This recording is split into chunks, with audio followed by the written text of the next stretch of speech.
Hello friends, welcome to my channel. आज के इस वीडियो में हम लोग बीपीएससी द्वारा आयोजित शिक्षक भर्ती 2023 के टीआरई 2 के पीजीटी हिंदी के प्रीवियस ईयर क्वेश्चंस को आपके साथ डिस्कस करेंगे। तो बिना देरी किए चलिए आज का ये वीडियो स्टार्ट करते हैं। तो आज के इस वीडियो में हम लोग पार्ट 3 में पूछे गए हिंदी के 80 क्वेश्चंस का ही डिस्कशन करेंगे। और अगर आपको कंप्लीट क्वेश्चन पेपर का डिस्कशन देखना है तो उस वीडियो का लिंक आपको डिस्क्रिप्शन बॉक्स में मिल जाएगा, आप उसे जाके देख सकते हैं। तो क्वेश्चन नंबर 71 है, निम्नलिखित में से कौन सी सिद्धों की बानियों की भाषा है? तो इस क्वेश्चन का सही जवाब है ऑप्शन बी, संध्या भाषा। फिर क्वेश्चन नंबर 72, इनमें से कौन आदिकाल के कवि हैं? तो इस क्वेश्चन का सही जवाब है ऑप्शन ए, उपयुक्त में से कोई नहीं। फिर क्वेश्चन नंबर 73, इनमें से कौन आकाशदीप कहानी के रचयिता है? तो इस क्वेश्चन का सही जवाब है ऑप्शन ए, जयशंकर प्रसाद। फिर क्वेश्चन नंबर 74, इनमें से कौन लॉर्ड कर्जन के शासन पर करारे आघात करने वाले लेखक हैं? तो इस क्वेश्चन का सही जवाब है ऑप्शन सी, बाल मुकुंद गुप्त। फिर क्वेश्चन नंबर 75, इन सिद्ध कवियों में से कौन सर्वप्रथम माने जाते हैं? तो इस क्वेश्चन का सही जवाब है ऑप्शन सी, सरहपा। फिर क्वेश्चन नंबर 76, इनमें से कौन राम काव्य परंपरा के कवि हैं? तो इस क्वेश्चन का सही जवाब है ऑप्शन डी, उपयुक्त में से एक से अधिक। फिर क्वेश्चन नंबर 77, निम्नलिखित में से कौन सी अज्ञेय विरचित कहानी है? तो इस क्वेश्चन का सही जवाब है ऑप्शन बी, विप्थगा। फिर क्वेश्चन नंबर 78, इनमें से विद्यापति के पिता का नाम क्या है? तो इस क्वेश्चन का सही जवाब है ऑप्शन ए, उपयुक्त में से कोई नहीं। फिर क्वेश्चन नंबर 79, यहाँ पे एक पंक्ति दिया गया है और हम लोगों को बताना है कि इसके रचयिता कौन है। तो इस क्वेश्चन का सही जवाब हो जाएगा ऑप्शन ए, भारतेंदु हरिश्चंद्र। फिर क्वेश्चन नंबर 80, निम्नलिखित में से कौन सा प्रतीकात्मक नाटक है? तो इस क्वेश्चन का सही जवाब है ऑप्शन बी, एक घूट। फिर क्वेश्चन नंबर 81, इनमें से कौन मिर्जा राजा जय सिंह के आश्रय में रहने वाले कवि हैं? तो इस क्वेश्चन का सही जवाब है ऑप्शन बी, बिहारी। फिर क्वेश्चन नंबर 82, निम्नलिखित में से जगनीक किस काल के कवि हैं? तो इस क्वेश्चन का सही जवाब है ऑप्शन सी, आदिकाल। फिर क्वेश्चन नंबर 83, बीती विभावरी जागरी, अंबर पनघट में डुबो रही, तारा घट उषा नागरी, इनमें से कौन उपयुक्त पंक्तियों के रचयिता हैं? तो इस क्वेश्चन का सही जवाब है ऑप्शन बी, जयशंकर प्रसाद। फिर क्वेश्चन नंबर 84, इनमें से कौन भारत भारती काव्य के रचयिता है? तो इस क्वेश्चन का सही जवाब है ऑप्शन ए, उपयुक्त में से कोई नहीं। फिर क्वेश्चन नंबर 85, इनमें से कौन गऊ घाट पर निवास करने वाले कवि हैं? तो इस क्वेश्चन का सही जवाब है ऑप्शन बी, सूरदास। फिर क्वेश्चन नंबर 86, इनमें से कौन नाथ पंथ से संबंधित कवि हैं? तो इस क्वेश्चन का सही जवाब है ऑप्शन डी, उपयुक्त में से एक से अधिक। फिर क्वेश्चन नंबर 87, इनमें से कौन अकविता आंदोलन से संबंधित कवि हैं? तो इस क्वेश्चन का सही जवाब है ऑप्शन डी, उपयुक्त में से एक से अधिक। फिर क्वेश्चन नंबर 88, इनमें से कौन अष्टछाप के संस्थापक हैं? तो इस क्वेश्चन का सही जवाब है ऑप्शन बी, विट्ठलनाथ। फिर क्वेश्चन नंबर 89, इनमें से कौन प्रयोगवादी कवि हैं? तो इस क्वेश्चन का सही जवाब है ऑप्शन ए, अज्ञेय। फिर क्वेश्चन नंबर 90, निम्नलिखित में से कौन सा फणीश्वर नाथ रेणु विरचित उपन्यास है? तो इस क्वेश्चन का सही जवाब है ऑप्शन डी, उपयुक्त में से एक से अधिक। फिर क्वेश्चन नंबर 91 से लेकर 100 तक एक गद्यांश दिया गया है और इस गद्यांश को पढ़कर दिए गए प्रश्नों के सही उत्तर देने हैं। तो क्वेश्चन नंबर 91 है, निम्नलिखित में से कौन सा उपयुक्त गद्यांश का उपयुक्त शीर्षक है? तो इस क्वेश्चन का सही जवाब है ऑप्शन सी, पुस्तकालय और भारत। फिर क्वेश्चन नंबर 92, पुस्तकों का संग्रह करना आजकल की तरह सरल बात न थी। तो इस क्वेश्चन का सही जवाब है ऑप्शन सी, मुद्रण कला के आविष्कार से पहले। फिर क्वेश्चन नंबर 93, प्राचीन काल में भारत का बड़ा महत्व था। तो इस क्वेश्चन का सही जवाब है ऑप्शन बी, क्योंकि भारत में विश्व के अनेक सुदूर स्थित देशों से विद्यानुरागी पढ़ने आते थे। फिर क्वेश्चन नंबर 94, विद्यालय भारत के लिए नई वस्तु नहीं है। तो इस क्वेश्चन का सही जवाब है ऑप्शन ई, उपयुक्त में से कोई नहीं। फिर क्वेश्चन नंबर 95, साहित्य की उन्नति का महत्वपूर्ण साधन है। तो इस क्वेश्चन का सही जवाब है ऑप्शन सी पुस्तकालय। फिर क्वेश्चन नंबर 96, पुस्तकों का संग्रह शुरू हुआ। तो इस क्वेश्चन का सही जवाब है ऑप्शन बी लिपि के आविष्कार के साथ।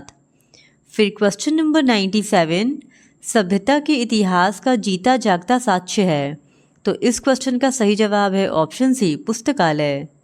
फिर क्वेश्चन नंबर 98, पुस्तकालय के आने से पहले पुस्तकों का संग्रह होता था।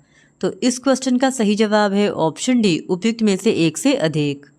फिर क्वेश्चन नंबर 99, निम्नलिखित में से कौन सा पुस्तकालय का विकास के कारण है। तो इस क्वेश्चन का सही जवाब है ऑप्शन सी मुद्रण कला का आविष्कार। फिर क्वेश्चन नंबर 100, भारत को अपने अतीत गौरव पर गर्व है। तो इस क्वेश्चन का सही जवाब है ऑप्शन बी पुस्तकालय के बल पर। फिर क्वेश्चन नंबर 101 से लेकर 110 तक के लिए एक और गद्यांश दिया गया है और इस गद्यांश को पढ़कर दिए गए प्रश्नों के उत्तर देने हैं। तो क्वेश्चन नंबर 101 है, धन के प्रति अति आग्रह होने से। तो इस क्वेश्चन का सही जवाब है ऑप्शन डी उपयुक्त में से एक से अधिक। फिर क्वेश्चन नंबर 102, जीवन को अर्पित करने का अर्थ है। तो इस क्वेश्चन का सही जवाब है ऑप्शन ए जीवन को जन कल्याण के कार्य में लगाना। फिर क्वेश्चन नंबर 103, कौन जन्म लेता है रुपया कमाता और मर जाता है। तो इस क्वेश्चन का सही जवाब है ऑप्शन सी जिसके जीवन का उद्देश्य धन संग्रह करना होता है। फिर क्वेश्चन नंबर 104, अंत में वही पूजा जाता है।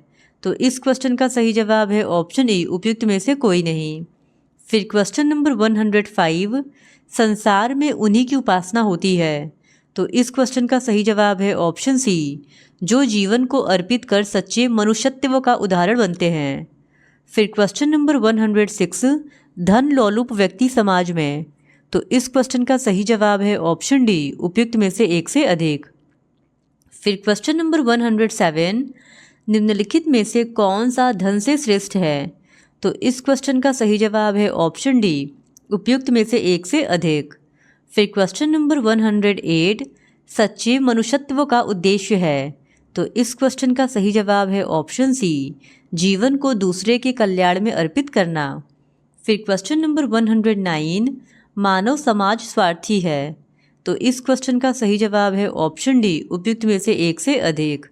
फिर क्वेश्चन नंबर 110, उपयुक्त गद्यांश के अनुसार निम्नलिखित में से कौन सा सत्य है। तो इस क्वेश्चन का सही जवाब है ऑप्शन ई उपयुक्त में से कोई नहीं। फिर क्वेश्चन नंबर 111, निम्नलिखित में से कौन सी भाववाचक संज्ञा है। तो इस क्वेश्चन का सही जवाब है ऑप्शन सी सामीप्य। फिर क्वेश्चन नंबर 112, निम्नलिखित में से कौन सा गुणवाचक विशेषण है। तो इस क्वेश्चन का सही जवाब है ऑप्शन ई उपयुक्त में से कोई नहीं। फिर क्वेश्चन नंबर 113, निम्नलिखित में से कौन सा द्वंद्व समास का उदाहरण है। तो इस क्वेश्चन का सही जवाब है ऑप्शन ए ऋषि मुनि। फिर क्वेश्चन नंबर 114, निम्नलिखित में से कौन सी व्यक्तिवाचक संज्ञा है। तो इस क्वेश्चन का सही जवाब है ऑप्शन ए उपयुक्त में से कोई नहीं। फिर क्वेश्चन नंबर 115, निम्नलिखित में से कौन सी सकर्मक क्रिया है। तो इस क्वेश्चन का सही जवाब है ऑप्शन डी उपयुक्त में से एक से अधिक। फिर क्वेश्चन नंबर 116, निम्नलिखित में से कौन सी समास की परिभाषा है। तो इस क्वेश्चन का सही जवाब है ऑप्शन सी समास में दो या दो से अधिक पदों का संयोग होता है। फिर क्वेश्चन नंबर 117, निम्नलिखित में से कौन सा अव्यय है। तो इस क्वेश्चन का सही जवाब है ऑप्शन डी उपयुक्त में से एक से अधिक। फिर क्वेश्चन नंबर 118, निम्नलिखित में से कौन सा निश्चयवाचक सर्वनाम है। तो इस क्वेश्चन का सही जवाब है ऑप्शन बी यह। फिर क्वेश्चन नंबर 119, निम्नलिखित में से कौन सा पुल्लिंग है। तो इस क्वेश्चन का सही जवाब है ऑप्शन सी स्पर्श।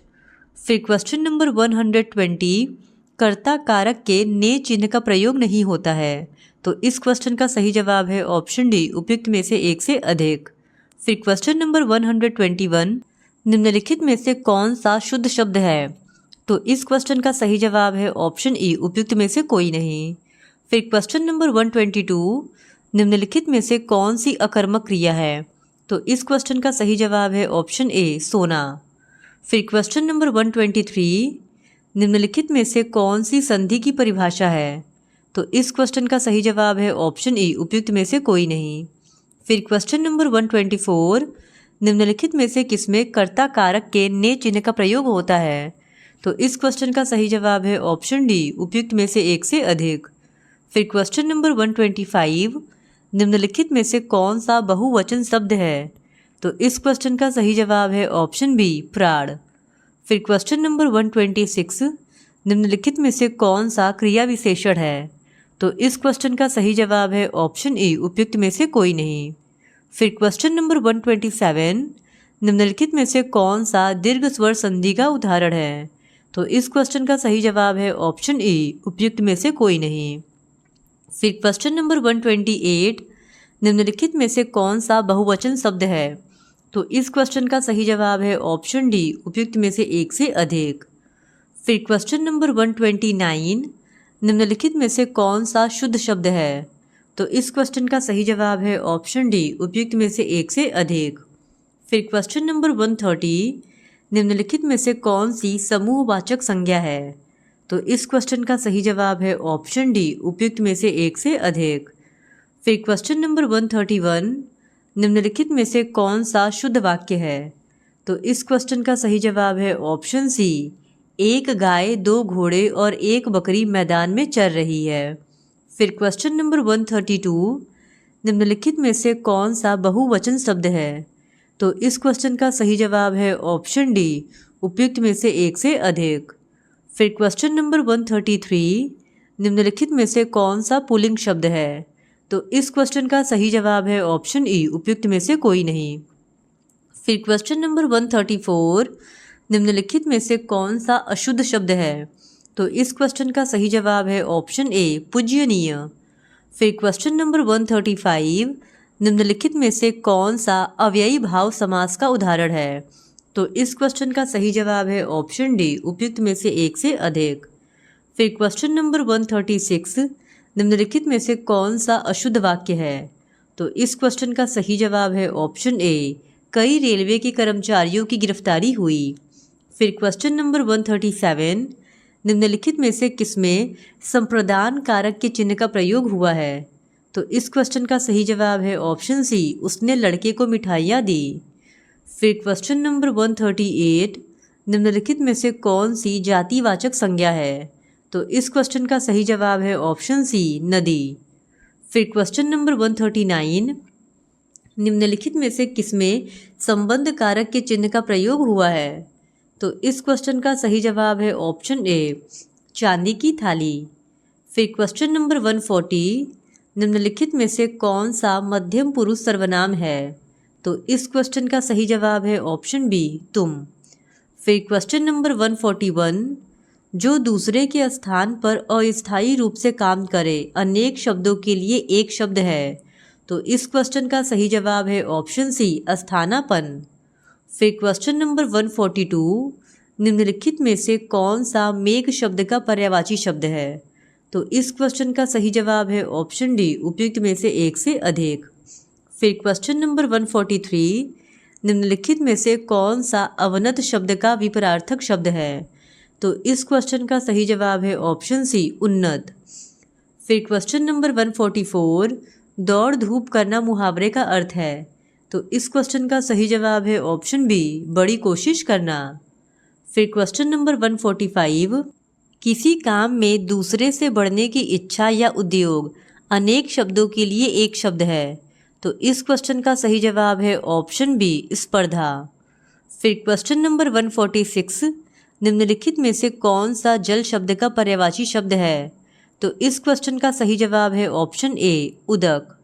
फिर क्वेश्चन नंबर 147, खाक छानना मुहावरे का अर्थ है। तो इस क्वेश्चन का सही जवाब है ऑप्शन ए, उपयुक्त में से कोई नहीं। फिर क्वेश्चन नंबर 148, निम्नलिखित में से कौन सा कृत्रिम शब्द का विपरार्थक शब्द है? तो इस क्वेश्चन का सही जवाब है ऑप्शन बी, प्रकृत।